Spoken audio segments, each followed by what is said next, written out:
So I have the privilege of introducing Don Chan for one of the 2021 Lifetime Achievement Awards.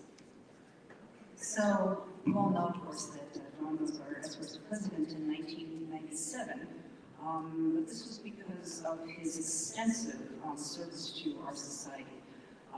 His CV basically has a full page of single-spaced line items for all the ways that he has served the SRS. But to highlight them, basically he served as the committee chair for International Affairs, Bylaws Committee, as well as the Instrumentation Committee, and he was the SRS Senior Traveling Fellow in 2005. He also served on the Diversity Committee for the Academy, and is on the board for the Robert Gladden Society. His background is worth mentioning here. He was born in Burma. This is his passport picture from the 60s. And he got his MD at the University of Rangoon.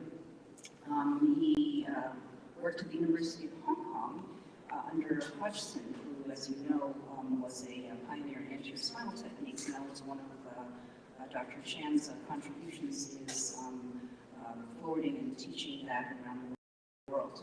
He did his chief residence at the University of Vermont, and then did an SRS traveling fellowship, splitting his time between Boston Children's under John Hall, and then the University of Rochester under Goldstein. He was asked to stay on faculty for University of Rochester, where he eventually became chief of spine. And then he moved to University of Virginia, where he was chief of spine and consultant to the Department of Neurosurgery, eventually being named to the Warren Seal Professorship. This is a picture from Ken Haven back in at University of Rochester, and some of the orthopedic surgeons remember him and know he passed away recently. His research was really influential. He had a lot of work in MRI topography, which, as you can see here, was used to try to avoid X-rays in our adolescent patients. He did research in spinal cord monitoring, and as I mentioned, he taught and worked on perfecting and teaching anterior spine techniques. This work accumulated in 32 articles and 78 visiting professorships, national and international presentations around the world. He should really be noted, of course, for his generosity, and he went back, remembering his roots in Asia, and helped develop spine programs in Singapore, Indonesia, Taiwan, and Thailand. And this picture on the right here shows him getting an award from the Princess of Thailand for his work there. In his retirement, he's actually worked with Care for Peace and helped them set up a rural clinic, including setting up electricity, water, and internet. And in recent times with the COVID crisis, he personally mailed PPE equipment to those people to help them with the COVID crisis. He's certainly a family man. His wife Dorothy is here, and his daughters are big fans. I got to meet Ellie and I think Joanne also in the Bay Area. That's where I live now, and they're both here as well. Joanne Dorothy's always been by his side through all of his career. And part of what he's known for and recognized here is as a mentor and a sponsor. And so he was well known for hosting dinner parties at his home where Dorothy would cook, and he would have med students, residents, and fellows at that home. And this is just one picture from one of those events. And before sponsorship became popular, this is something that Dr. Chan did so well. He really promoted other people's careers, he really mentored people, and advancing their careers and learned, recognized. And so I have to personally thank him for that as well. In his retirement, he and Dorothy spent a lot of time. They moved to the Bay Area, and you can see he likes to golf and fish, and continues to enjoy that. He still loves spending time with his family, and this is a recent photo with his wife Dorothy, of course, his two daughters, Joanne and Elle, and their spouses and daughters. So with that, I'd like to present and honor Dr. Don P.K. Chan for the Lifetime Achievement Award for 2021. Dr. Chan.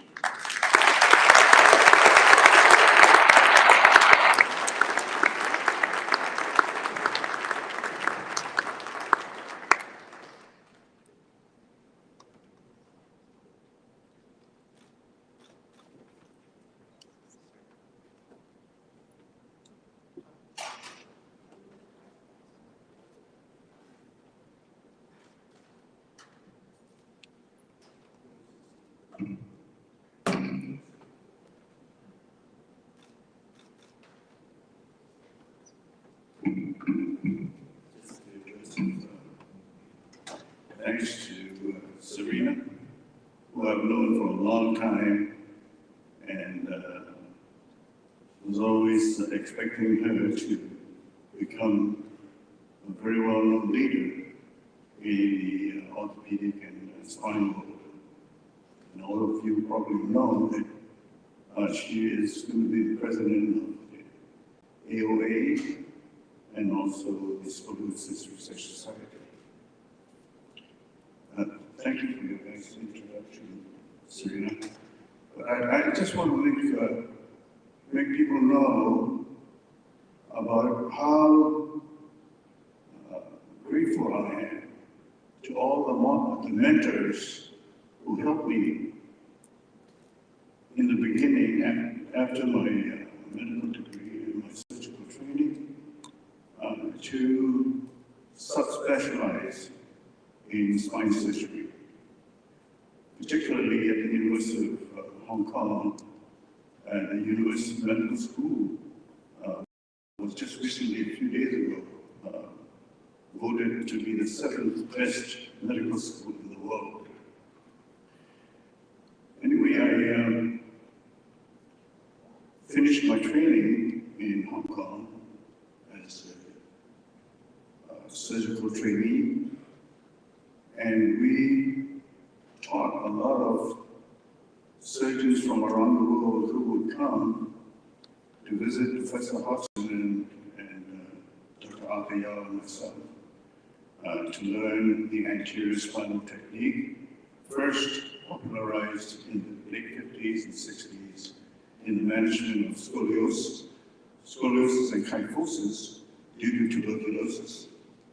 We would do up to about 2 cases a week. And one of the surgeons who came to the University of Hong Kong to learn the technique was Frank Hoagland. And Hoagland was the chief resident and finished his training at the University of Rochester under Dr. Goldstein. Frank really was the person responsible for me to come to the United States because he was very grateful to learn the anterior technique. He wanted me to move to the University of Vermont where he was going to take the chairmanship and take care of developing the department of orthopedics rather than have the department as a section of general surgery. At that time, I told Frank that getting a visa for Asians is very difficult because of the Asian Exclusion Act in the immigration rules, which was rescinded in the late 60s. So I was fortunate to get the visa through Frank Hoagland, my chair, and Senator Atkins, the senior senator in Vermont. So I was invited to emigrate to the United States to take a position at the University of University of Vermont as a resident, mind you, after 8 years in Hong Kong, becoming a specialist to do a residency. And the American Board of Orthopedics told Frank that I had to do 3 years of clinical work to get used to the common American problems that have to do with orthopedics. So I did 1 year of a residency and 2 years as chief resident because I basically had to teach some of the new faculty that was hired. Then Frank, because of his training under Goldstein, suggested and recommended the SRS to get a traveling fellowship. That was the first SRS traveling fellowship. And there were two people granted. One was from India, who was training in Toronto, and then the second one was himself. Unfortunately, before we could start the fellowship, my cohort, the Indian surgeon, was killed in a car accident. So I was the only one. And I did 6 months in Boston under John Hall. Actually, I was supposed to go to Toronto Sick Kids to do the major section of my fellowship.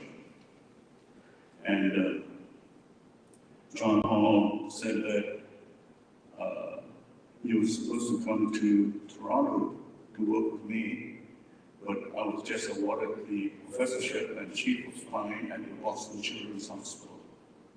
And he invited me to join him there. I did, spent 5 months and learned from him and helped him with the publication of the first paper on wire instrumentation for anterior fusion. So after I finished in Boston, Goldstein invited me and offered me actually the position of spine surgery at Rochester, and he said, you do your 1 month with me and decide. Finally, I decided to stay with him. Unfortunately, he got ill the next year, and I was very quickly appointed as the chief of spine at Rochester, where I spent 20 years developing spine surgery there, showing people how anterior spine surgery can be done for different kinds of spinal deformities, including vertebral resections and so forth. So I'm very grateful to all my mentors, particularly Professor Hodgson, who was the main person who traveled around the world to teach anterior spine while I was running the shop in Hong Kong with Arthur Young. And besides these professional mentors that I have to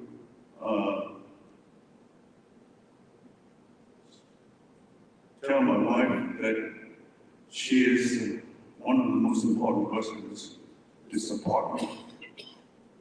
And the 2 daughters over here, they also helped me a lot during my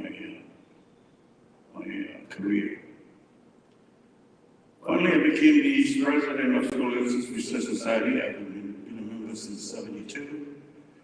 And now I am so happy and honored to be elected to receive the award for which I'm here. And I want to thank everybody, including the whole Scoliosis Society, and I'm very confident that under the supervision and help from the cabinet members of the society, that they will take our society to higher levels in science and treatment research. So thank you very much for everybody, and enjoy your evening.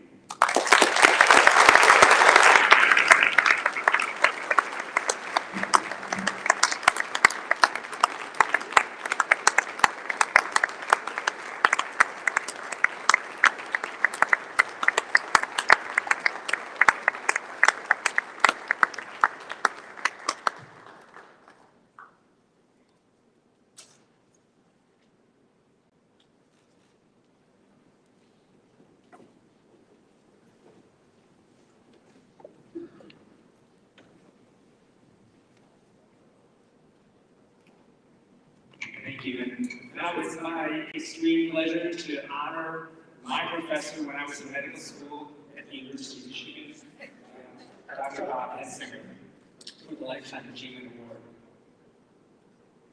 And it brings me back to a quote from the famous book by Michael Korda, I think. He ended with this thought that few people in history had achieved leadership on such a scale. And I think that really applies to Dr. Hensinger in spades. Let me explain. Dr. Hensinger was born in Jackson, Michigan, which is actually just down the road from Ann Arbor, to parents Mary and Ken. He excelled, it seems, all the way through valedictorian status at St. Mary's High, and was on the varsity football team, as you can see here. You can see a picture of him at 4 with this kind of unkempt hair. And then by 6, he was parting the hair in the same way that he continues to do so today in the famous Hensinger part. He got his bachelor's at the University of Michigan by just going down the road, and he was fraternity president, medical degree at the same institution, an internship in general surgery at that time, or a 2-year stint. He did that at Michigan as well. He then spent 2 years serving in the Navy on a submarine, the USS Jefferson, and we have a couple photos of him on duty there. In that era, it was not that common to have pediatric orthopedic fellowships, but he did specialize by, after his residency at the University of Michigan in the Division of Orthopedics, he specialized by going to the DuPont Institute under the tutelage of Dean McEwen as an associate surgeon. And for those of you of a certain era, Dean was a big figure in many ways at DuPont Institute. And here you can see him in front of the old building, DuPont, having trained so many legendary orthopedic surgeons in the pediatrics field. He was awarded the North American Traveling Fellowship. Then he was recruited back to Michigan in 1974 to head pediatric orthopedics, became full professor 7 years later, and he actually stayed there and was eventually made division head of orthopedic surgery, which was then a part of the Department of Surgery, not its own department.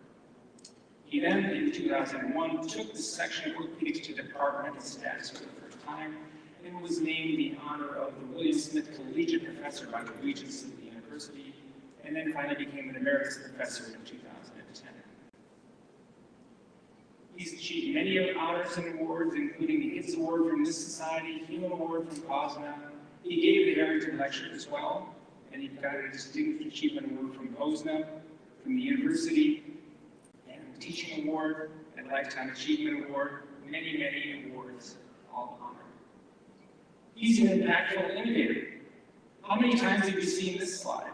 The picture of how the child's skull requires a different backboard has been cited 1,500 times. That was his idea, published by John Recipients. Also, the Hensinger head nest, used for kids with special head control challenges. Not perhaps the sexiest thing we do in spine, but very impactful and still used 30, 40 years later. He's provided many inspirations for his Michigan mentees, including Bill Phillips, devising the whole spectrum of rotatory subluxation, John Herzenberg, which I just mentioned, the head and neck mobilization protocols, Randy Loader, the unstable skippy concept, which we all know about now, and Fran Carley and Michelle Caird, understanding how hypoxia can produce perhaps congenital spine deformities, at least in the animal lab. And back to this leadership. How many people have done this much? He was the first chairman of COMIS.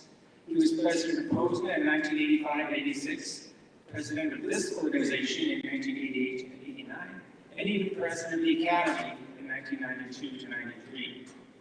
The pictures here show himself and Barbara and Bertolo in Holland traveling from POSNA, and then this is an SRS leadership photo with John Hall, we just heard about here, and many others, John Kostwick and Bob together, just as he's taking the chairman of the presidency of this organization. And he's even the head advisor for the University of Michigan Athletic Department. So that's a lot of leadership. His continuing legacy is even more impressive. He founded the Journal of Pediatric Orthopedics in 1980, and he's still the editor. Can you believe that? All those papers he reviewed and quite a few rejected, I guess. Not only that, he initiated the idea of the Academy Journal, the Yellow Journal, and he hired the first editor. Again, this continues to grow. He started the Academy in Washington office while he was president, And he started the Academy Learning Center. All these things. These would be a totally different organization if these had not come about, all thanks to Bob. He's had much recognition for this work, including 115 visiting professorships. Here he is shown going to China in 1987, over 200 peer-reviewed articles, many texts, and he partnered with Frank Netter on several books that you may have seen, or at least seen the illustrations for, one on scoliosis and the other on DDH. My bookshelf is full of Bob's work. Here are all my JPOs, and the book that he published, Standards in Orthopedics, is one of 12 journal books that he has written. His family is also important. He married his wife Barbara in 1986. He has 3 children, Missy, Laura, and Michael, and now 5 grandchildren. And somehow he has found time to travel and play golf. So I think it's very important to honor Bob, and I'd like to quote some of his mentees. Randy says, he was a constant mentor, always available for advice anytime without question, tremendously supportive of the junior faculty for advancement in their clinical skills as well as their professional and academic careers. He has high standards for all, but most of all for himself. LaRue says he's been a great contributor to our field, and through his leadership and selfless efforts, and as journal editor, he's had significant global impact on the lives of children with orthopedic conditions, and that this recognition by our society is long overdue. So I'd like to congratulate and thank Dr. Hensinger on the honor of this 2021 Lifetime Achievement Award from the Society.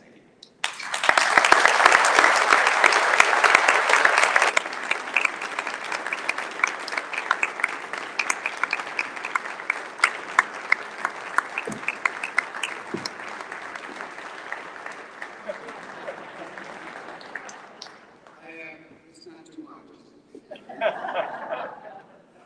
I like my origins at the University of Michigan. I have a few remarks. It's big type, so it's not going to take a long time. But first of all, I want to thank you all, Serena, Paul, Marhan, and the board of directors of the SRS for this really great honor. I am very appreciative. Also, I want to add that my career was aided by a number of people, some of which you've seen, particularly Peter McEwen and my associates at Michigan. And especially my wife, Barbara, without whose support, this would not be possible. This is a wonderful honor, and I'm deeply appreciative to you. My membership of the SRS dates to 1975. Every meeting was exciting. And I would return home energized with new ideas for research and improvement in my clinical practice. I'd like to note a few highlights from my time at the SRS. My first meeting was in Delaware, 1972. Pierre Stigmera from France presented a teenager with kyphosis who was paralyzed during the surgery. In response to this tragedy, Pierre developed the wake-up test, which was quickly adopted. Subsequently, Clyde Nash pioneered spinal cord monitoring.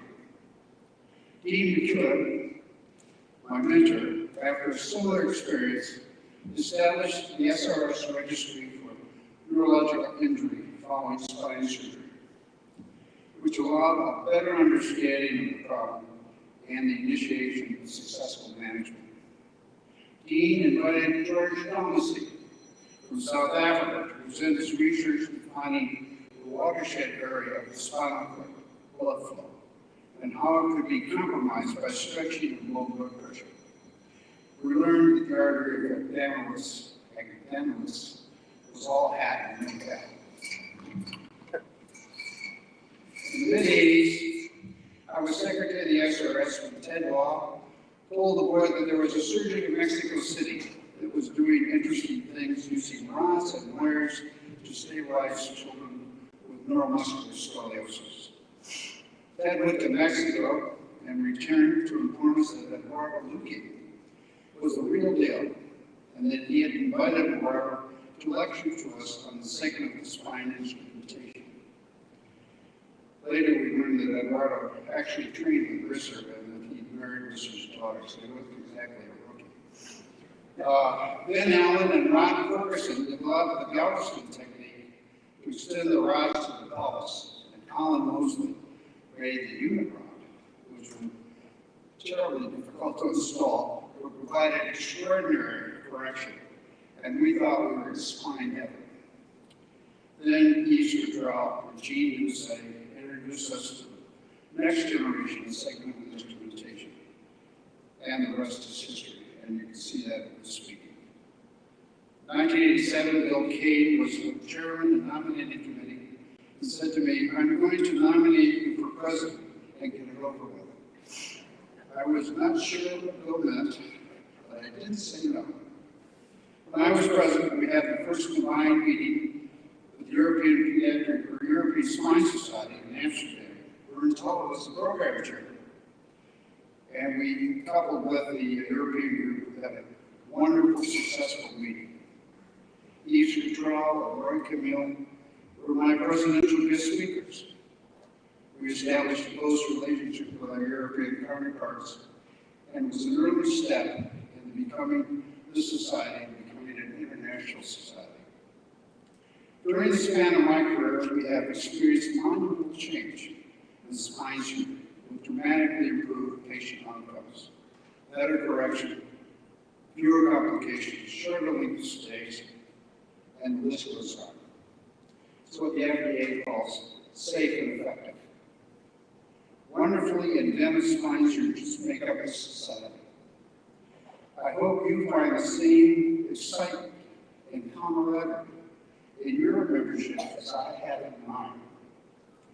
These friendships and scientific advances all occurred at these meetings. I strongly urge you to attend the meetings and contribute. As Lin-Manuel Miranda sings in the musical Hamilton, this is the room where it happens. Thank you very much.